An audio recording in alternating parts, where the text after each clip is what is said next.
एक ये ultrasound machine है। तो जो महिलाओं का अल्ट्रासाउंड होगा, जो अंडे की क्वालिटी देखी जाएगी और उसके बाद की सारी चीजें यहीं पे। क्या क्या चीजें ध्यान में रखते हैं जो ये जैसे आपने बोला क्वालिटी देखी जाती है, और क्या क्या चीजें? डेफिनेटली क्वालिटी तो इम्पोर्टेंट है ही। तो क्वालिटी देखना और क्वांटिटी कितने नंबर है, मतलब एक महीने में देखिए यहाँ पे वन टाइम नहीं होता है। बेसिकली हम 50 IVF euro transfer per month यहाँ पे कर सकते हैं, जो हमें यहाँ फैसिलिटी है हर जगह जी। और एक ये यहाँ पे है एंड्रोलॉजी रूम। एंड्रोलॉजी मतलब होता है जो मेल का है ना, सारा जांच इसी रूम में हो जाएगा।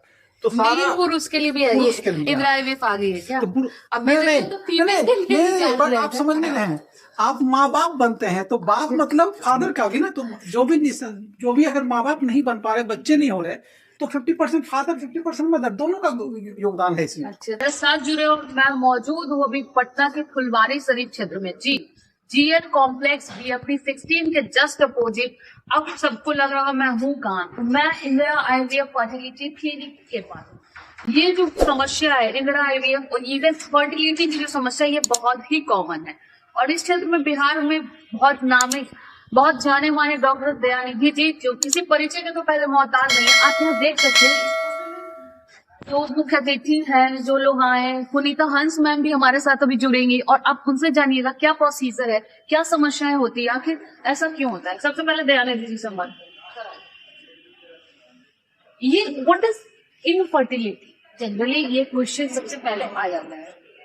बहुत ही क्वेश्चन है जो आपने उठाया है कि निसंतानता या इनफर्टिलिटी होती क्या है।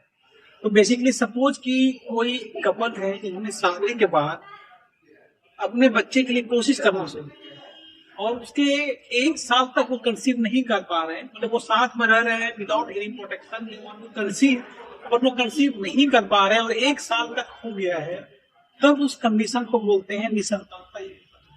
इसका मतलब कि 1 साल तक अगर नहीं हो रहा है तो आपको कंसल्ट करना चाहिए। यस, मतलब कि अगर आप कोशिश कर रहे हैं, क्योंकि नॉर्मली क्या होता है कि अगर आप 1 महीने नेचुरल साइकिल में जो कंसेप्शन का रेट होता है वो 10% होता है। कोई अगर कपल 1 महीने साथ में रह रहा है तो सक्सेस रेट मात्र 10% है। तो अगर 1 साल रहे तो हम मान सकते हैं कि आपने 1 साल रहा है तब नहीं कंसीव हुआ, इसलिए आप नहीं संभाल रहे, अपनी मनी से जूझ रहे हैं। तो 1 साल तक मिला वो इम्पोर्टेंट। तो चलिए ये सेंटर में हम लोग जानते हैं क्या मशीनरी टूल्स यूज होते हैं या क्या प्रोसीजर है। जनरली लोगों को लगता है कैसे करेंगे, क्या होगा, पेनफुल तो नहीं होगा, ये तो नहीं होगा। इस चीज के लिए थोड़ा सेंटर विजिट भी हम लोग करते हैं। पहले आके यहाँ विजिट करेंगे जी। तो रिसेप्शन में सबसे पहले जो भी पेशेंट आते हैं, सबसे पहले उनको यहाँ पे रिसेप्शन पे आना है और यहाँ पे आकर के वो पेशेंट, तो बेसिकली देखिए यहाँ से मिलने का कोई चार्ज नहीं है। आप कभी भी हमारे यहाँ के निसंतानता से जुड़े किसी भी समस्या का निःशुल्क परामर्श ले सकते हैं। हाँ, अगर कुछ चेकअप करने की जरूरत हुई, अल्ट्रासाउंड कर सकते हैं, हम उसको फ्री में कर सकते हैं। बट कुछ चीजें जो एडवांस जांचें होती है, जो किसी कंडीशन में संतान नहीं कर लिया जाता है, उस केस में कुछ जो नॉमिनल फीस है वो लगता है। अदरवाइज मिलने का कोई चार्ज नहीं है। इस सेंटर में जैसे किस तरह से ब्लड टेस्ट होगा, अल्ट्रासाउंड होगा या एग कलेक्शन सेंटर होगा, इस तरह की चीजें। तो यहाँ पे क्या है कि वाइल्ड का क्लिनिक है और हमारा जो यहाँ से मेन सेंटर है राजा बाजार का, वो मात्र 25 मिनट की 20 मिनट की दूरी, मतलब 6 से 7 किलोमीटर है। तो ये क्लिनिक का सेंटर है जहाँ पे की हम लोग कोई पेशेंट आते हैं, पेशेंट आए, उनका सारा चेकअप यहीं पे हो जाएगा। सारा चेकअप यहीं पे होना है। उसके बाद 9 महीने जो इंजेक्शन लगता है वो भी यहाँ हो जाएगा। IVI तक की सुविधा यहाँ से उपलब्ध है। अगर IVF होता है तो इंजेक्शन यहीं पे लगेंगे। जो एग निकालने की प्रक्रिया है वो सिर्फ आपको पटना मेन सेंटर राजा बाजार जाना होगा। वो 1 दिन के लिए आप सुबह में 9 बजे गए, शाम में 4 बजे रिलीज कर लिया। फिर आपको नहीं जाना है, एम्ब्रियो ट्रांसफर आपको जाना है। और फिर बाकी का 9 महीने का जो आपका जर्नी है, जो कंसीव करते हैं, वो सारा चीज यहीं पे हो जाए। जी जी। तो ये लोग डरे नहीं, देख के उतना घबराहट नहीं होगी, बहुत बड़ा कुछ ये होता है। अल्ट्रासाउंड रूम है, ये अल्ट्रासाउंड रूम है। जो एक ये अल्ट्रासाउंड मशीन है। तो जो महिलाओं का अल्ट्रासाउंड होगा, जो अंडे की क्वालिटी देखी जाएगी और उसके बाद की सारी चीजें यहीं पे। क्या क्या चीजें ध्यान में रखते हैं जो ये जैसे आपने बोला क्वालिटी देखी जाती है, और क्या क्या चीजें? डेफिनेटली क्वालिटी तो इम्पोर्टेंट है, क्वालिटी देखना और क्वांटिटी कितने नंबर हो गए हैं। इम्पोर्टेंट ये उसकी क्वालिटी को इंक्रीज भी किया जा सकता है। पेशेंट जब हमारे पास आएंगे तो रिसेप्शन पे वो अपना इंक्वायरी बताएंगे। उसके बाद जब हम उनको इन्वेस्टिगेशन के लिए उसके बाद पहले मुझसे मिलेंगे सीनियर डॉक्टर से, वो अपनी सारी बातें बताएंगे, फिर उनका फाइल बनता है। फाइल में जो हम जांच करते हैं उसका प्रथम स्कैन होता है यही, ठीक है, यही होगा। उसमें उनका जितना भी पैथोलॉजी जिसकी वजह से वो कंसीव नहीं कर पाए, पहले उस ट्रीटमेंट उस कॉज को हम अंडरलाइन करते हैं। उसके बाद जब आईवी फिल्म को लेंगे तो उनको जो स्टिमुलेशन के समय स्कैन इसी अल्ट्रासाउंड, तो ये सारा चीज ऐसा कुछ है यहाँ पे। मीन्स उनको फर्स्ट स्टेप इस रूम से अल्ट्रासाउंड एक ब्लड रूम, दो ही जांच होना है, लेकिन तीन ही जांच होना है बेसिकली किसी भी निसंतान लोगों का। एक होना है पुरुष में जो शुक्राणु की जांच होती है, तो शुक्राणु की जांच और उसमें डीएनए फ्रेगमेंटेशन कितना डीएफआई वो दोनों जांच हो जाएगी। उसके बाद महिलाओं में जांच होती है उनके बच्चेदानी की, उनके नली फैलोपियन ट्यूब की, और फिर उसके ओवरी की कितने एग वगैरह हैं। तो अंडे का हो गया, शुक्राणु का हो गया, फैलोपियन ट्यूब हो गया, बच्चेदानी, यही 4 जांच इंपॉर्टेंट है पूरे निसंतानता में, और ये चारों चीज का जांच हो गया। बता सकते हैं मैम चलते चलते हमें ये बता दीजिए कि इस चीज से बच्चा कैसे जा सकता है। इट मीन्स जो अभी लड़कियां हैं, ऐसा तो नहीं है कि कुछ ज्यादा गलत से किस कारण से सबसे बड़ी चीज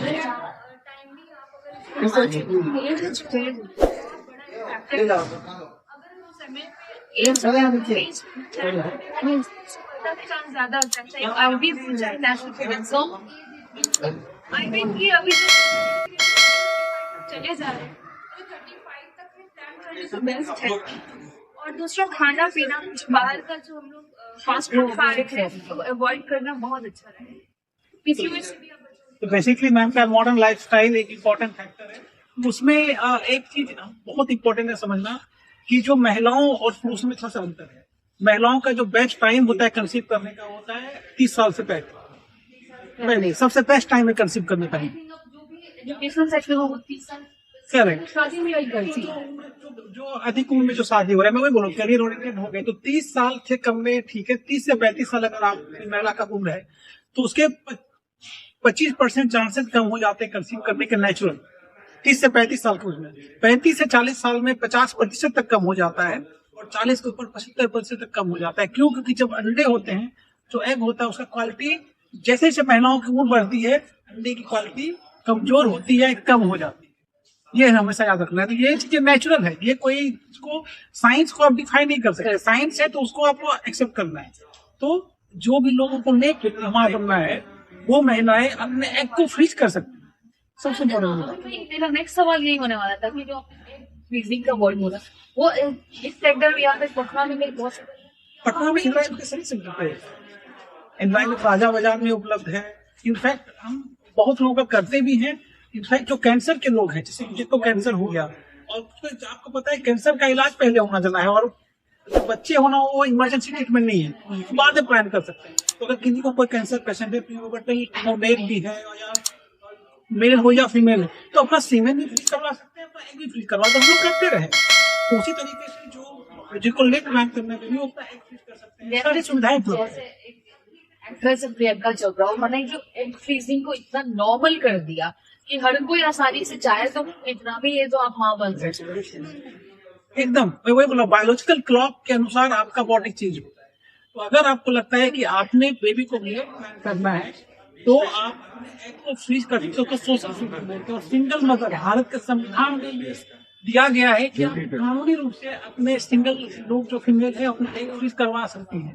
तो कानून का आपके पास कानूनी हक है। तो ये कितने टाइम तक रह सकता है? 2 साल 3 साल या 10 years आराम से रह सकता है। और जो फ्रीजिंग का स्टिमुलेशन करना होता है, इंजेक्शन लगते हैं, तो आपको सेंटर में तो बेसिकली क्या है कि 10 years तक भारत सरकार के अनुसार आप स्टोर कर सकते हैं।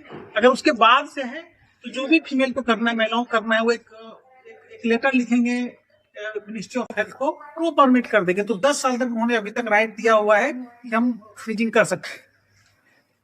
यहाँ एक मेडिसिन शॉप भी हमने देखा है उसमें बेसिकली यहाँ से जुड़ी हेल्थ सुविधाओं के लिए मेडिसिन मिलते हैं या फिर जनरल स्टोर कह सकते हैं? नहीं, ये जो भी निसंतानता से जुड़े हुए जो भी दवाइयाँ हैं वो यहाँ पे उपलब्ध है। तो ये बेसिकली एक ऐसा छत है जिसके अंदर सारी सुविधाएं यहीं पे उपलब्ध है।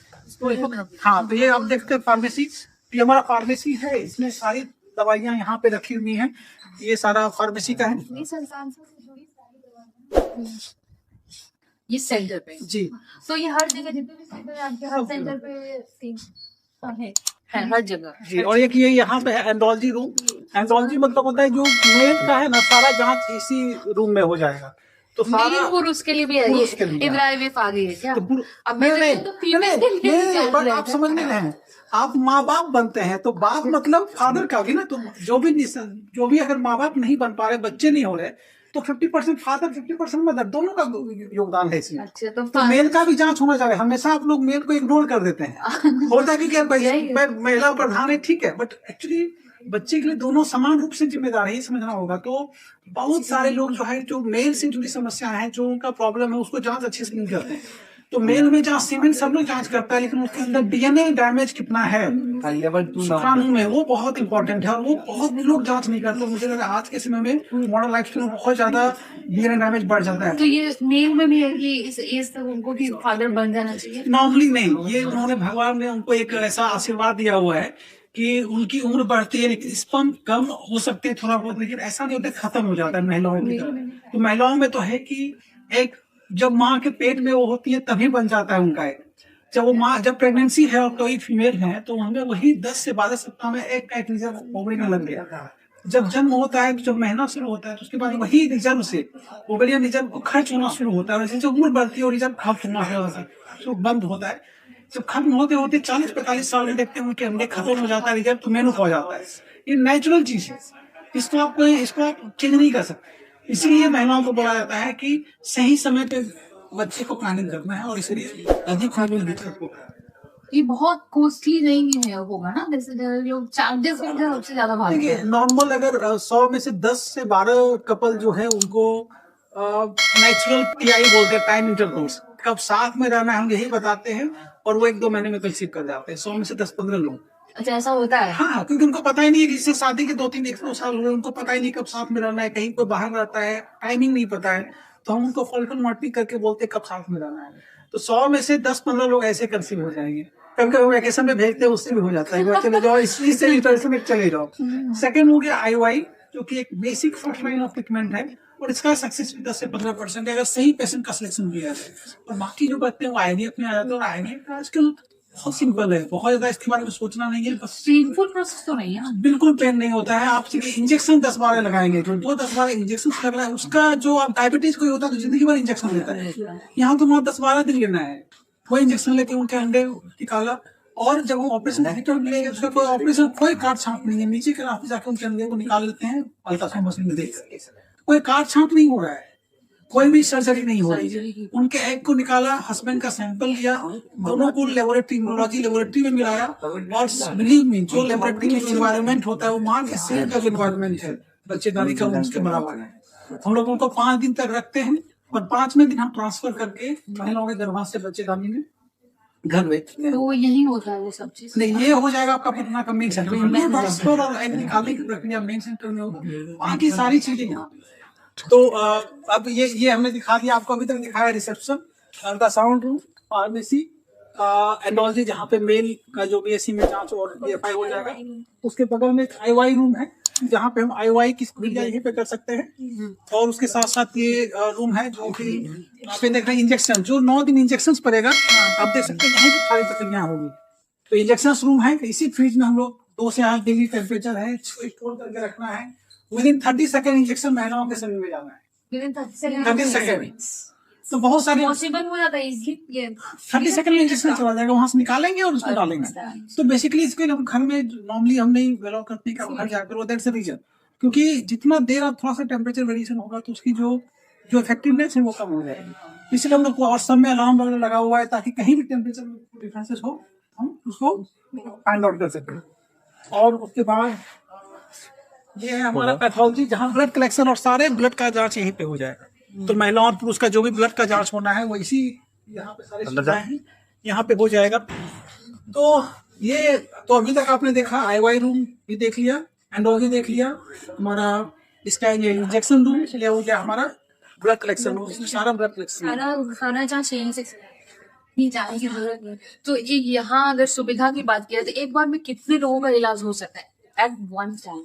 वन टाइम मतलब एक महीने में देखिए, यहाँ पे वन टाइम नहीं होता है। बेसिकली हम 50 IVF euro transfer per month यहाँ पे कर सकते हैं, जो हमें आप फैसिलिटी है इस सेंटर जी। से। 50 यूरो ट्रांसफर। इस सेंटर से क्या उम्मीदें हैं, कितने आप और ज्यादा करेंगे? क्योंकि सक्सेस रेट इंदिरा तो बहुत ज्यादा है अगर देखा जाए तो, और जैसा कि डेटा भी दे रहा है तो उस हिसाब से मैं पूछ रही हूँ। क्योंकि आज के समय में अगर कोई बोलता है कि मैं बच्चे का मुझे बच्चे नहीं है, मुझे संतान के लिए कोशिश करना है या मुझे बच्चे के लिए जाना है, पानी करना है, तो इंदिरा आयोग का नाम सबसे पहले आता है। क्योंकि विश्वसनीय संस्था है। इन्होंने जो टेक्नोलॉजी आपको मुंबई, दिल्ली, कोलकाता या ऑस्ट्रेलिया में मिलेगी, आपको यहाँ के बिहार, मुजफ्फरपुर, भागलपुर सेंटर में मिलेगी। आप ये सुनिए, कह सकते हैं टेक्नोलॉजी से परिपूर्ण संस्था एकदम नहीं है। तो ये वैसा सेंटर है जो वैसी महिलाएं जो उम्मीदें खो चुकी है, हो सकता है वो माँ नहीं बन सके, समाज के ताने, सास ससुर, हर चीज उनको सुननी पड़ती है क्योंकि महिलाएं ब्लेमेबल होती है कि आप भी ब्लेम किया जाएगा क्यों नहीं हो रहा है। क्या सच में ऐसा है? महिलाओं को सिर्फ ब्लेम कर सकते हैं? नो, जो WHO का डाटा है उसके अकॉर्डिंग दोनों में 33% चांसेस है कि किसी में भी कमी हो सकती है। और बेसिकली बीमारी है, कोई दोस्त तो है नहीं जिसकी सजा मिले। जो लोग करते हैं समाज में या खुद को भी दोष देने लगते हैं। बीमारी है, बीमारी में सहानुभूति और इलाज की जरूरत है। एक और चीज था जैसे जैसे जब बच्चे होते हैं तो जेंडर जो पता होता है वो तो मुझे उतना नहीं पता। ऐसा भी है कि इंदिरा आयोग जो कराते हैं उनको मेल चाहिए होते हैं? नहीं, ऐसा ये नहीं ये है। चीजें नहीं है। हम लोग सिर्फ संतान प्राप्ति करवाते हैं। संतान मतलब होता है कुछ भी हो सकता है, तो हम लोग जिनके बच्चे नहीं है उनको बच्चे करवाना है, जो भी होना है भगवान उसके बाद जो तक नहीं, हम लोग ये चीज नहीं कर सकते। बस हम लोग सिर्फ क्या करते हैं, उनको सफल करने की कोशिश ये रहता है कि भाई वो संतान प्राप्ति कर। और ये एक और चीजें की जाती है कि जब बच्चे का जो सेक्स डिटर्मिनेशन होता है वो फीमेल को लिए ब्लेम किया जाता है, लेकिन ऐसा तो नहीं है। ये चीजें मुझे लग रहा है कि पूछना भी नहीं, और हम लोग इंदिरा आयोग पे ये चीजें बिल्कुल नहीं होती हैं। किसी को ब्लेम ये बात करना भी हम लोग पसंद नहीं करते हैं।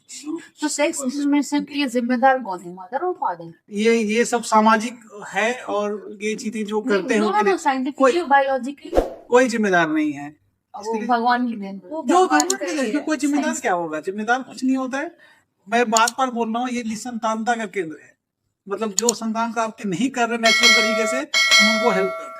तो आपने सुना पूरी प्रक्रिया क्या होती है, कितने आसान तरीके से IVF किया जाता है। इसके लिए बहुत बड़ी ना बहुत ज्यादा अमाउंट लग रहा है, जिसको संतान ने कई जगह इलाज करवाते हैं। आपके उसमें जाहिर सी बात है बहुत पैसे खर्च होते हैं, पैसे पानी की तरह लोग बहा देते हैं। बट IVF के नाम पे लोगों को लगता है कि हमारी लूट हो रही है, but there is nothing like that. यहाँ पूरे विदेशी टेक्नोलॉजी, हर चीज की सुविधाएं उपलब्ध है। ऐसा बिल्कुल नहीं है कि सुविधाएं नहीं है जो आपको बाहर मिलेंगे वो बिहार में नहीं है। नो, बिहार में अब बाहर हो चुका है। बाहर इस चीज का है, टेक्नोलॉजी से परिपूर्ण हमारे ये संस्था, इनकी ये संस्था जो कि लोगों के लिए एक उम्मीद की किरण ला रही है, वैसी माओं के लिए, वैसे परिवारों के लिए।